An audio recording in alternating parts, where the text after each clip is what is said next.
Samahan niyo ako ngayong araw na to para i-release yung ating ADB 160. Tumawag na kasi sa akin yung kasa at pinapapunta na ako ngayon. Medyo matagal na ako naghihintay ng mga sakin dito. Buti na lang. O, eto si tatay. Mukhang dating driver ng Gran Turismo to si tatay. Kaya ang bilis namin. Kaya ilang minuto lang nandito na kami sa kasa. Ito yung Honda Prestige dito sa May Retiro. Ang dami nilang motor. At napakaswerte ko dahil nagkaroon ng stock dito at sa akin ibinigay yung ADB 160 na dumating. Ayan, may mga bagong baba pa nga sila ngayon na motor. O tara na, tignan na natin.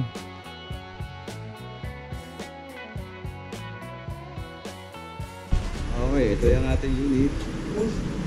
Wow!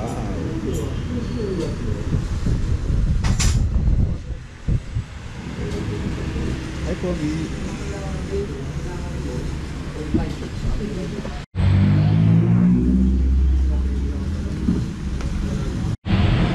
So, ito yung na-activate na yung ating unit. Activate na yung mga sa ilaw.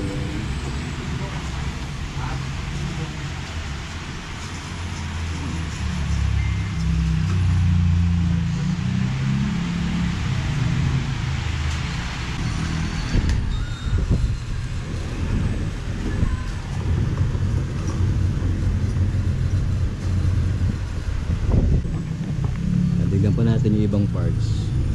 Okay. Okay naman. Wow.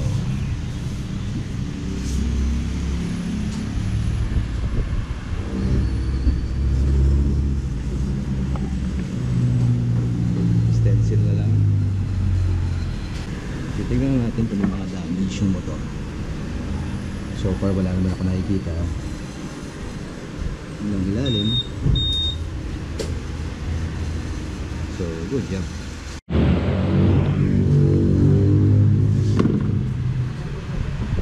Ayun, nakapagbayad na ako. Tapos, hinihintay ko na lang yung resibo. Tapos, i-activate na yung pagmamaya. Hindi pa napapaandar. Wala pang gasolina. So, hintay-hintay lang. Medyo excited na ako. Susubukan natin mamaya yung ating ADB 160. Dito nga pala to sa NS Amoranto, sa May Retiro. Itong Honda Prestige. Yung kanto ng NS Amoranto at Pau. Dito lang siya makikita. So para i-activate ang remote sir, yung long press din baba. Pagka kulay green na po, activated dito. Okay. Next step po, push dito. Kaya yung ilaw, mapipihit na siya. Pagka nakailaw na yung panel board, activated na, pwede siyang ipaanda rin siya. Hawak ng preno kaliwa, Okay.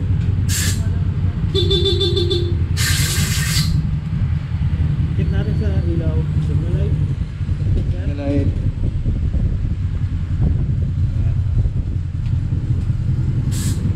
Okay. Okay. Brake light.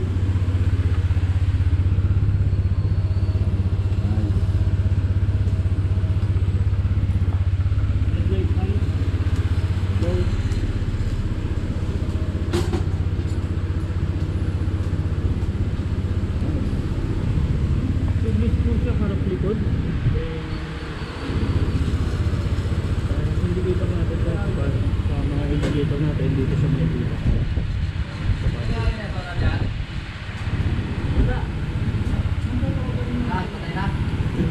Check mo yung battery, voltmeter, coolant. Dito nyo makikita yung average consumption nyo per liter. Total kilometers per 0. HSTC, Honda Selectable Type Control. Kung i-off mo, long press mo lang po siya. Okay. So lalabas siya doon. Naka-off ko pero basta record natin. Tapos itong ABS, makadi-deactivate, mawawala itong ilaw kapag tumakbo na. Okay. And idling stop system, off, on. Tuwing kailan ito in-on?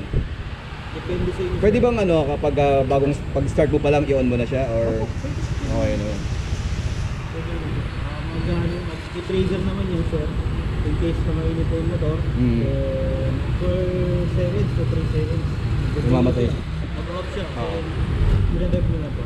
Tiga lang ng silinyador. Andar ulit siya. Seat fuel. Ang open natin. Seat fuel. Open yung seat. Seat fuel. Yun o. Okay, sa wakas, eto na. May uwi na natin si ADB 160. Pagkatapos ng mahaba-habang paghihintay, eto na, nasulit na yung paghihintay natin. At maraming salamat pala sa Honda Prestige dito sa Retiro. Dito natin nakuha yung ating motor. Ito yung ating unang sakay. Ayun. Wow.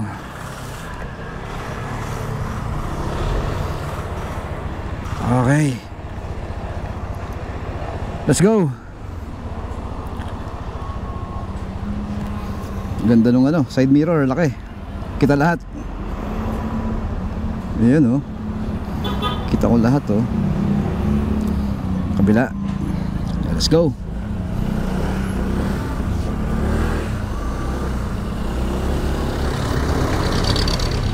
Wow, mabubuhay naman pa yata tayo. Muntik pa yun ah. Okay. Wow, ganda. Nice, nice, nice. Ang smooth. Ang smooth niya, grabe. Ito yung first time natin na masakyan yung ADB 160. Okay na okay.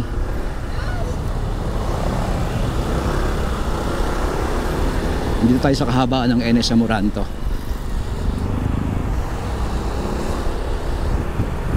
At magpapagas na tayo maya maya. Merong 1 liter syempre na libre. Ganda ng handling. Nice.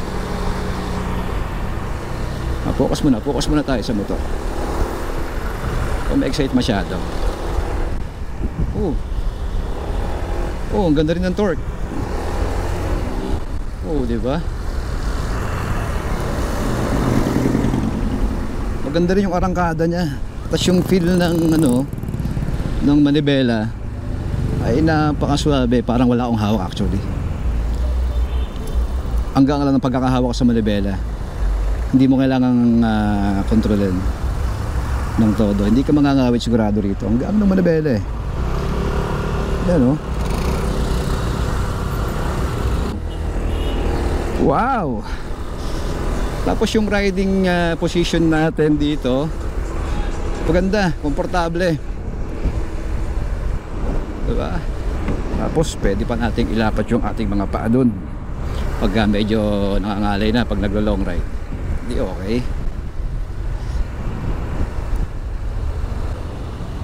Ganda rin ng brake niya. Although hindi pa ito sabi, kailangan pa i-brake in yung mga brakes nito, gulong. Kaya alalayan lang natin. Pero yeah, maganda oh. Yung stopping power niya maganda. Oh, di ba?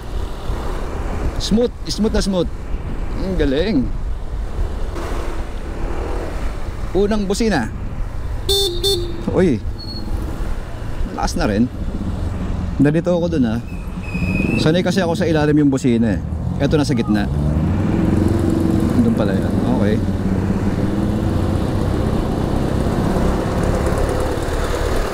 Bali, syempre masanayan din naman natin yung katagalan. At ang turn signal nasa ilalim. Okay. Medyo nalilito pa yung kamay ko. Pero sa handling niya, okay na okay. Kahit unang sakay ko pa lang sa kanya, bait. Yung makina, okay na okay. Yung ano niya, yung power niya, smooth lang. Napaka-smooth ng makina. Tsaka ang tahimik.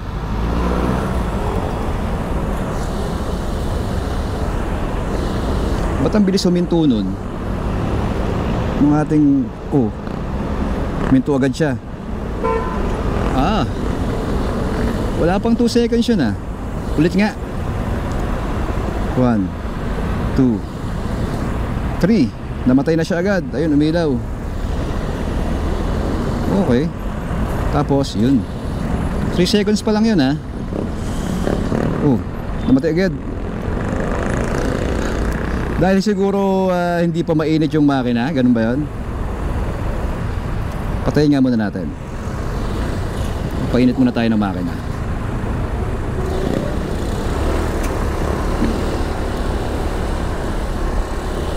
Okay lang kaya yun?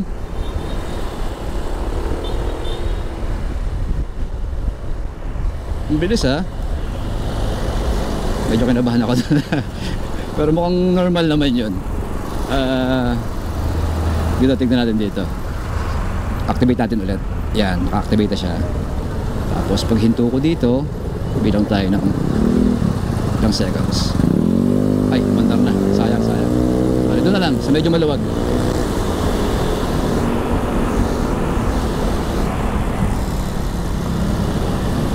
So, malaking tipid nga pag gano'n, di ba? Dahil mamamatay yung makina mo kapag naka-idle ka. So, hindi ka kukonsumo ng gas.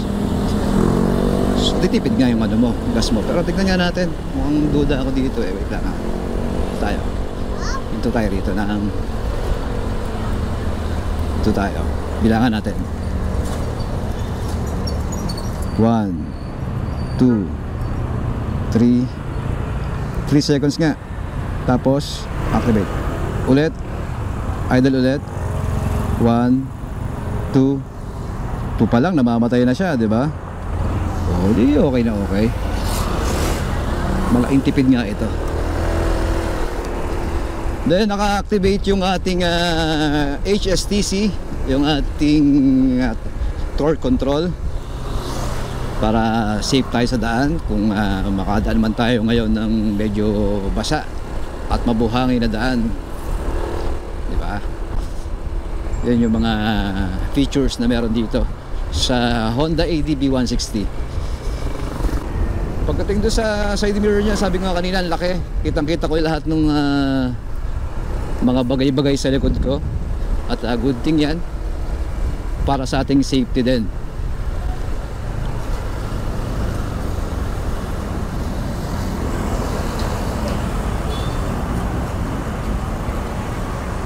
Yan, 2 seconds namatay ulit yung ating makina. Kapag namatay siya, umiilaw pala yung A. Yan. Tapos pag binuksan natin, mamamatay. Mag-stay, magano siya, stabilize siya, nakahinto lang. Pag namatay, hindi natin mamatay. Ayun, mabibiling siya. Pero yung ating panel ay nakabuhay lang.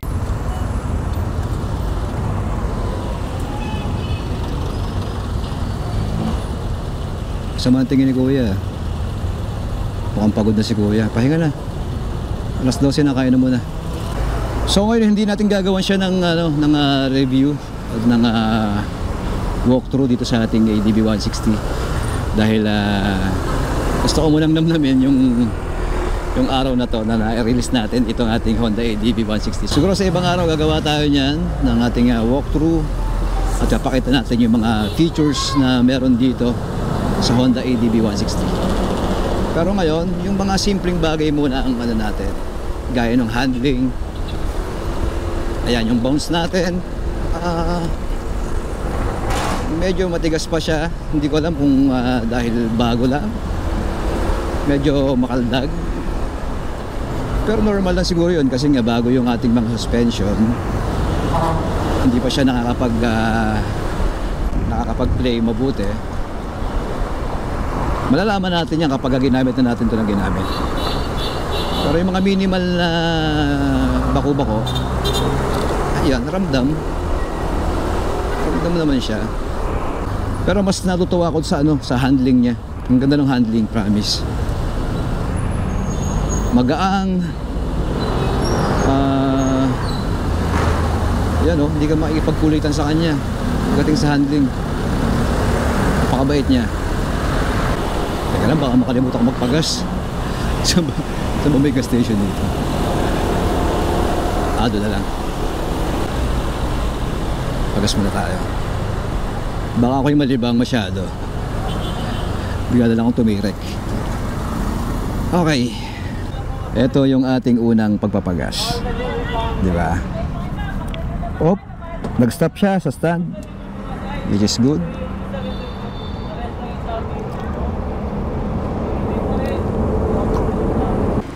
Walang pre na gasolina to. Ha? May pre na gasolina rin. 1 litro lang. Pang quarter na talaga. Oo. Yun lang yun. Kaya kailangan paggagaling sa kasa, pagas na. Pang testing lang yun. Oo, pang-testing lang. Puno ng 400. Malaki ang tanke nito eh. 8.1 to eh. Ayaw. Okay na muna yan. Hindi mo natin siya pupunuin ng todo. Nagkarga lang ako ng 400 pesos. Umabot ng ilang litro yun? 6. Okay. Yun, 6 liters. Hindi ko muna siya pinuno. May natirang isang bar. Okay na muna yan sa ngayon. Thank you. Okay, kapag naka-stand ka, kahit anong gawin mo, hindi mag-i-start yung makina mo. Kailangan nakataas. Ayun, tsaka siya aandar. Yun din yung isa sa magandang feature ng mga bagong motorsiklo ngayon, di ba? Kasi kapag naka-stand ka at aksidente mong napindot yung starter mo, hindi aandar. Iwas aksidente. Sige po, daan po. Dali dito pa rin ako. Liliko ako, bigla akong bumusina.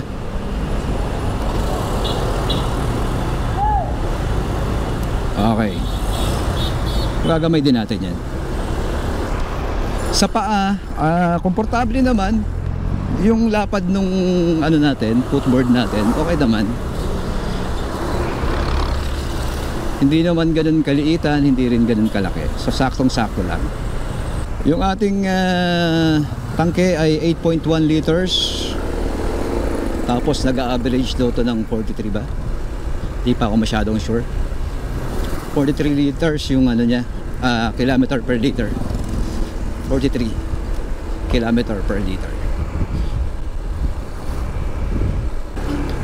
At dahil nga meron tayong tulong ng ating idling stop system, mas mas makakatulong sa atin yan na makapagpatipid ng ating consumption sa gas. Gusto ko siyang iikot actually, kaya lang natatakot ako eh. Wala pa kasi itong papel, pero sabi naman ni sir, okay lang daw kasi pag galing kasa, kahit saan ko daw dalhin to, walang problema. Kaya lang, ayoko ng abala eh. Yan, bako. Oh, sakto lang. Sakto lang din naman. Wala namang ganung kalampag or vibration na Pero siguro kapag na-break in pa natin itong ating shocks, yung dalawang shock natin, sa harap at likod, mas lalambot pa to. Yun, medyo nalubak ako na ng konti, pero okay lang. Hindi naman ganun katagtag. Okay lang din. Yung planong suspension niya, ramdam ko naman. Ayan. Ganda rin. Ganda rin naman. So far sa mga yung speed mo hindi ganun kabilis, tapos nadaan ka sa medyo hindi pantay na daan, ramdam mo. Hindi ko pa lang alam ngayon kung medyo mabilis yung takbo natin tapos malubok tayo ng sadya, ano yung response ng ating suspension. Talaga, nasa 60 na ako, hindi ko nakaramdaman. bagal lang, kalma lang. 60 na pala yung tinatakbo ko, hindi ko pala nakaramdaman. Ganun katahimik yung yung makina nito. Walang gigil. Ayan, 62.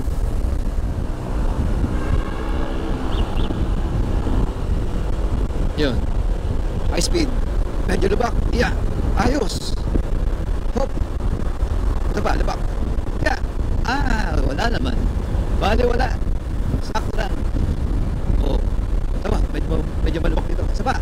Yeah. Okay naman. Hindi naman pala siya ganun katagdag baga sa medyo high speed ka. Kayang-kaya.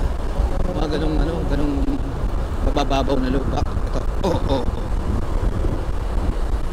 Kayang-kaya naman pala.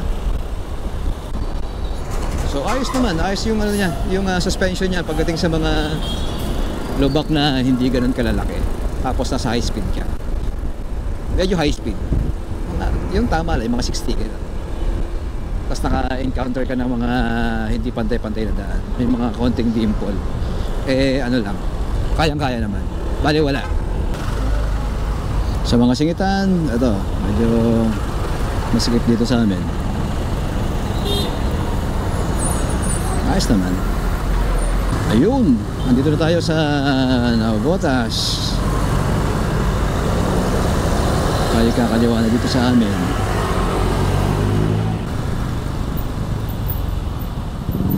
Ang ganda ng stopping power niya, ang ganda ng brake.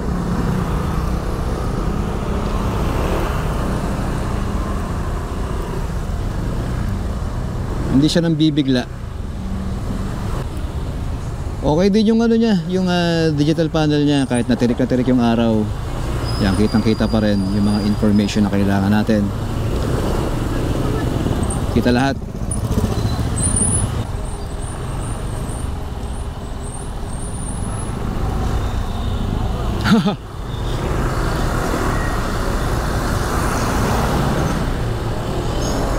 Yun bago raw, naka-ADB rin siya, 150.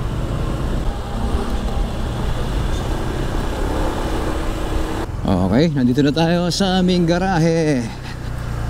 Yay, nakarating na tayo. Okay, nandito na tayo sa garahe.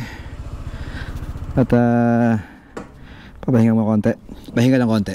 Naiuwi na natin finally si Honda ADB 160. So makalipas yung ilang mga linggo, halos buwan din sa paghahanap. Ito na. Finally, nandito na, kasama na natin si Honda ADB. So ngayon hindi muna natin siya i-review. Nanamnamin ko muna itong moment na to na nandito yung motor na sa akin. Yan, pogi, di ba? Pero gagawa natin yan ng video, yung ating walkthrough dito sa ating motor. Well, pansamantala, ito muna panoorin nyo.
Finally, nauwi na natin itong ating Honda ADB 160.